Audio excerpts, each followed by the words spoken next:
Hi friends, welcome to our channel. இன்றைக்கி நம்ம இந்த வீடியோவில் மத்தி மீன் வச்சு எப்படி சூப்பராக கருவாட்டு குழம்பு வைக்கலாம் அப்படிங்கிறத பார்க்கலாம். ஒரு கப் அளவுக்கு சின்ன வெங்காயம், 2 சில் தேங்காய், ஒரு அரை ஸ்பூன் ஜீரகம், இது மூணுமே மிக்சியில் நல்லா பேஸ்ட்டாக அரைச்சி ரெடியாக வச்சுக்கிடலாம். இன்றைக்கி நான் 4 மீன் எடுத்துருக்கிறேன். மத்தி மீன், சாலை மீன் என்னென்னாலும் நம்ம எடுத்துக்கிடலாம். ஒரு சின்ன நெல்லிக்காய் சைஸ் அளவுக்கு புளியை கரைச்சி வச்சுருக்கிறேன். ஒரு முழு பூண்டு உரித்து வச்சுருக்கிறேன். ஒரு தக்காளி, 2 பச்சை மிளகா, 2 கத்தரிக்காயும், ஒரு முருங்கைக்காய், இதெல்லாமே கட் பண்ணி ரெடியாக இருக்குது. இனி நம்ம குழம்பு செய்கிறதுக்கு ஸ்டார்ட் பண்ணலாம். ஃபர்ஸ்ட்டு கருவாடு நல்லா க்ளீன் பண்ணுறதுக்கு வெதுவெதுப்பான தண்ணியில் ஒரு 10 நிமிஷம் ஊறட்டும். ரொம்ப சூடாக இருக்கக்கூடாது, தண்ணி கை பொறுக்கிற சூட்டில் இருந்தால் போதும். இப்போ நம்ம குழம்பு செய்கிறதுக்கு ஸ்டார்ட் பண்ணலாம். பாத்திரம் நல்லா ஹீட் ஆனதும் ஆயில் சேர்த்துக்கிறேன். 1/4 ஸ்பூன் அளவுக்கு கடுகு, 1/4 ஸ்பூன் வெந்தயம் சேர்த்துக்கலாம். பொரிஞ்சதுக்கப்புறம் பூண்டு சேர்த்துக்கிட்டு தாளிக்கிறதுக்காக வெங்காயம், கொஞ்சமாக வெங்காயம் சேர்த்தாலே போதும் தான். இது நல்லா வதக்கிக்கிடலாம். இது கூடயே ஒரு கொத்து அளவுக்கு கருவேப்பில் சேர்த்துக்கிடலாம். நல்லா ப்ரௌன் கலராக மாறினதுக்கப்புறம் ஒரே ஒரு தக்காளி சேர்த்துக்கிறேன். 2 பச்சை மிளகா, காரத்துக்கு நம்ம மிளகாய் தூளும் போடுவோம், அதனால் பச்சை மிளகா ஒரு ஃப்ளேவருக்காக 2 மட்டும் போட்டிருக்கேன். 1 ஸ்பூன் அளவுக்கு கல் உப்பு.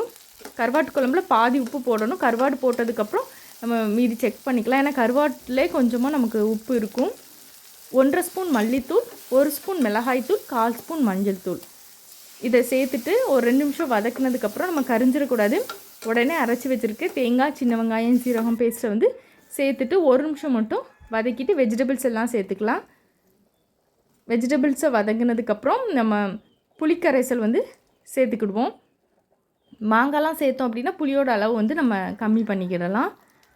இப்போ குழம்புக்கு தேவையான அளவு தண்ணியும் நம்ம ஊற்றி இதை கொதிக்க வச்சுக்கலாம். இந்த கேப்பில் நம்ம கருவாடை நல்லா க்ளீன் பண்ணிக்கலாம். ரொம்ப சீக்கிரமாகவே நமக்கு ஈஸியாக க்ளீன் பண்ண வரும். நம்ம கையை வச்சு இதை மாதிரி தேய்ச்சாலே போதும், அந்த செதில்கள்லாம் ரொம்ப ஈஸியாக நமக்கு வந்துடும். இதை இப்படி எடுத்ததுக்கப்புறம் நம்ம 2-3 டைம் தண்ணியில், நார்மல் தண்ணியில் வாஷ் பண்ணிட்டா போதும், சூப்பராக க்ளீன் ஆயிரும். ஸோ இந்த உள்ள போர்ஷனு இதை மாதிரி நம்ம ஈஸியாகவே எடுத்துடலாம்.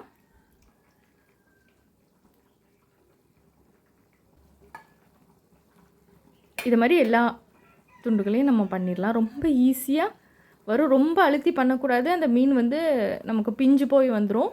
அதனால் லைட்டாக மட்டும் இதை மாதிரி நம்ம செஞ்சாலே போதும். செதில்கள்லாம் ரொம்ப ஈஸியாக நமக்கு வந்துடும்.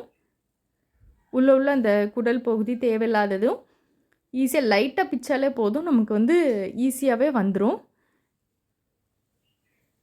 இனி நம்ம இதை மாதிரி எல்லாத்தையும் செஞ்சுட்டு 2-3 தண்ணியில் நல்லா வாஷ் பண்ணிட்டா போதும், சூப்பராக ரெடி ஆயிரும். இப்போ குழம்பு நல்லா கொதிச்சுட்டு இந்த டைமில் மீன் போட்டுடலாம்.